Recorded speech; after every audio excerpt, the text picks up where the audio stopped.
Bonjour à toutes et à tous. Ça fait longtemps que j'avais pas fait de vidéo sur cette chaîne. J'ai déménagé, voilà.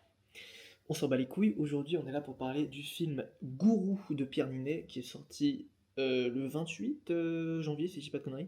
Pierre Ninet a fait beaucoup de propagande dessus, ce qui m'a fait me dire, mais attends, mais ça a l'air d'être de la merde, mais je vais quand même le voir parce que il en parle tellement et il le vend tellement que ça peut être intéressant, quoi. L'espèce de gourou, je voulais voir un peu l'aspect secte, en fait. Le mec qui au début est convaincu de ce qu'il fait, et en fait après il se rend compte que ce qu'il fait c'est mal, mais il s'en bat les couilles parce qu'il gagne de l'argent. Faut surtout pas aller voir ce film, c'est de la grosse merde.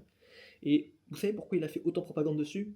Parce que Pierre Ninet est aussi producteur du film. C'est-à-dire que bah, il veut ses sous. En vrai, je pense que vous savez tous de quoi ça parle. Ça sert à rien que je résume le film, on va passer direct dans le vif du sujet. Je vais essayer de pas trop spoil. De toute façon, vous n'allez pas le voir.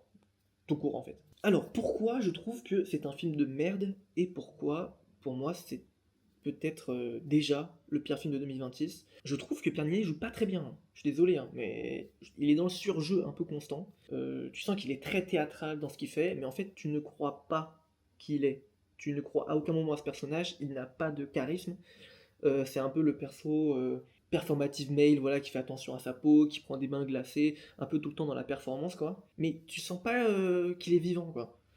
Il a une meuf qui sert juste à être sa meuf, aucun développement de perso, voilà, aucune alchimie entre les deux persos, 0/10.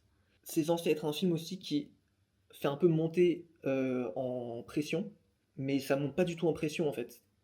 C'est-à-dire que j'essaie de me rappeler du film parce que il est tellement oubliable. Et j'aimerais maxer, hein. J'aimerais faire le mec aigri, tout ça. Non, c'est vraiment réel. Carrément, je me dis qu'il a fait des salles où à la fin il était là pour qu'on lui pose des questions.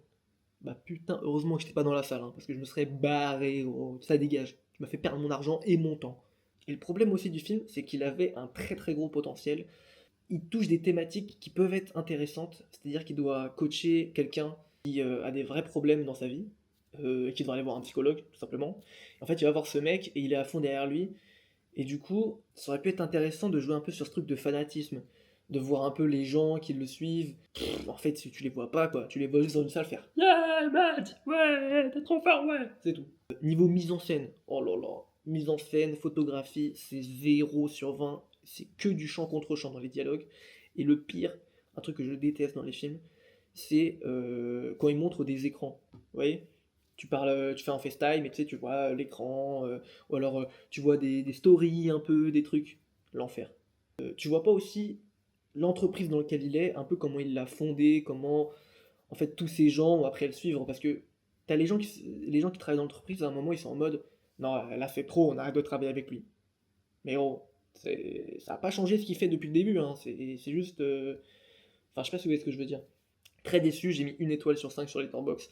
Quand même une étoile, parce que c'était pas à chier. Il y avait des trucs intéressants en fait. Mais le problème, c'est que les trucs intéressants, ils étaient vite passés sous la trappe. Et la fin aussi, qu'est-ce que c'est que cette fin? Je vais essayer de pas spoil, mais c'est un peu une fin ouverte. Et c'est une fin en mode. De toute façon, il était prêt à tout perdre. Donc il y va à fond, quoi. Non, non, ta gueule, c'est pas bien. C'est pas bien du tout. Voilà, c'était ma critique de Gourou de Pierre Ninet. N'allez pas le voir, allez plutôt voir des films de Takeshi Kitano, ça n'a rien à voir, mais c'est génial. Bref, je vous dis à la prochaine. Ciao les amis. Les amis. On n'est pas potes les gars. Ah oui, j'ai oublié de dire, merci les gars pour les 20 abonnés. Attends, on a 20 abonnés. On a atteint les 21 abonnés les gars, c'est incroyable ce qui se passe. Je suis à deux doigts d'être riche et de lancer mon premier film. Donc merci pour tout. Allez, ciao.